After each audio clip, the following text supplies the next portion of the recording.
question, yes, Lyons Hill, they know exactly what it is. So Normans are in this area, and you know that they know what Lyons Hill is. Of course they know. They are looking out for locations like this. This is exactly the sort of place. So as soon as they land, they're up on this hilltop. They're looking across at Lyons Hill. They're reading the sacred topography. And they understand its symbolic importance. John de Courcy, when he conquered Ulster, arrived in on a feast day. That wasn't an accident. He knew. Everyone's at the church. I'm going in on the feast day. I'm going to claim ownership of Downpatrick on the most special day of the year. So that's how they think. So I've no doubt that Lyons Hill is part of the understanding of what goes on down here, and I think it's quite common. There are lots of other examples of it. I think a place like Rathmore down near Naas, the great mound in Rathmore, that's a site of native Irish kingship, which they took over. I think if you mapped all the mound castles and so on, all the locations of Anglo-Norman settlement, you'll find a very close correlation between where they are and where they knew the Irish to put origin tale value on themselves. He said what happens is when they get down to the end of the field, they've got to turn the plough.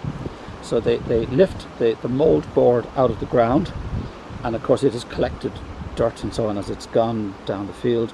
They knock all the dirt off, they turn the plough team and go back up the field again. So they go up and down, not like modern ploughing, which is often concentric, they just go up and down. And as they get to the bottom and they're dumping their dirt, there's a ridge forming. And he said if you measured the distance between the ridges, what you have is the standard length of a plough run for an Anglo-Norman farmer. And he said they're all over the place here, just all over the place. And he said that's how you identify medieval field systems in Ireland. So we published it, and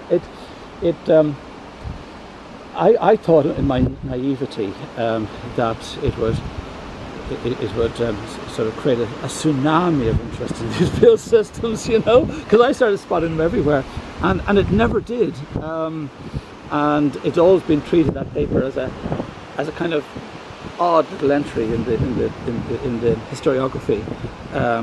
It gets referenced occasionally, but no one's ever followed up on it. Which is that field that slopes down.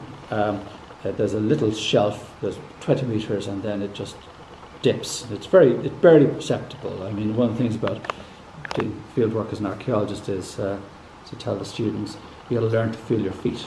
So as you're walking, it's a very visceral thing. You can actually feel the rise and fall of ground. And for about 15, 20 metres from the road, it's flat. Well, it's sloping gently down, and then the gradient changes only by 5 degrees. But it's enough to indicate. And when we did phosphate analysis all those years ago, there's a concentration of phosphates which indicate settlement.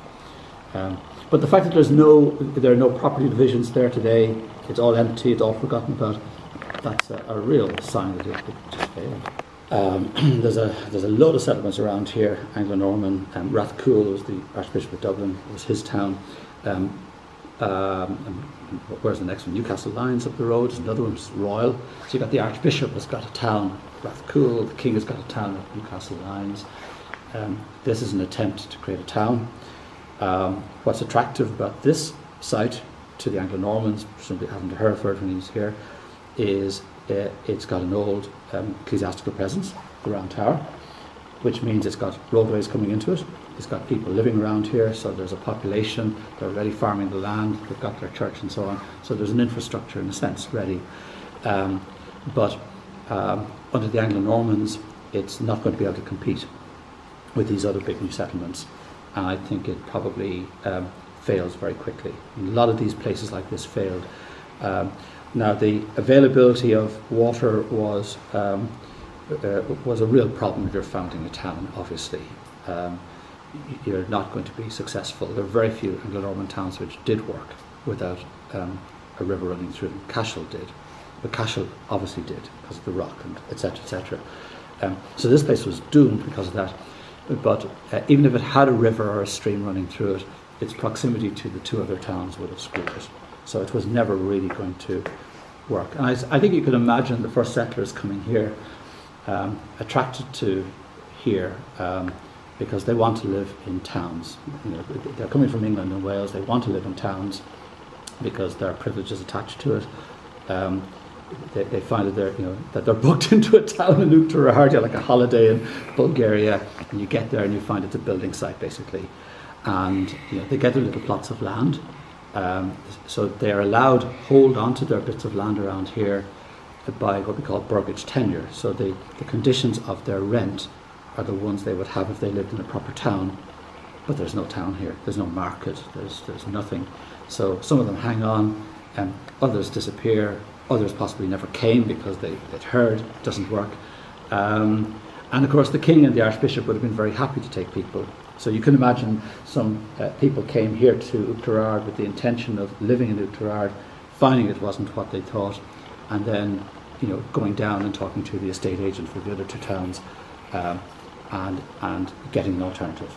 So I don't think this place succeeded at all. Castle Warden would have been a better one, but it had other problems because it's low and marshy. I think the road is old, yeah, and the road carries on then past Tower House, and then it turned down to Castle Warden, and that then became the main road. But the road down to the Tower House is the old road. And the part of the borough may be down there, of course.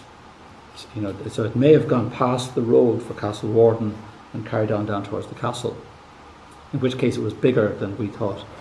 I think by the time it's built, the borough's dead. People who stayed on in failed boroughs, as some often did, are the ones who are able to generate a little bit of money. So they invest in property, and tower houses are an investment in property, basically. The family of the tower house owner, not documented, almost certainly had a house here, a much more modest house. In the 15th century, they were able to build in stone. And that's what it is. It's the successful family, basically. They're not that successful. It's a very small tower, but it's a very interesting tower. It's a really interesting tower. It's an example of a pale tower house. It's typical of what you get in the southern part of the English Pale. It's a small little rectangular building. It's got rounded corners, which are not that common, and it had a little vault downstairs and probably no more vault upstairs. So a vaulted roof like this at lower story level, and the rest was timber, and probably just 3 rooms above. So it is incredibly simple. It's a little chamber tower. It's residential. He lives in it.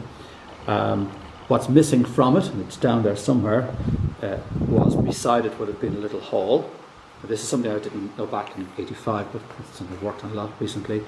There would have been a little hall beside it, a little rectangular single-story building for eating in. They didn't eat inside the house until much later in the Middle Ages.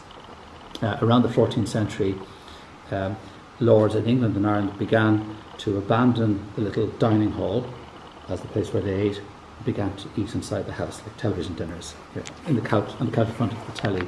And the hall was kept on for rent collecting, for any official duty. So they didn't get rid of the little rectangular building beside the tower. They kept it. It was often built in timber. Even when the house itself, the tower itself, was built in stone, the hall was often in timber. It could be very small, be like really small. Some of them are really tiny, but it was part of having a castle. If you have a castle, you have to have a little hall. It's part of the deal. There's a great reference in the 13th century.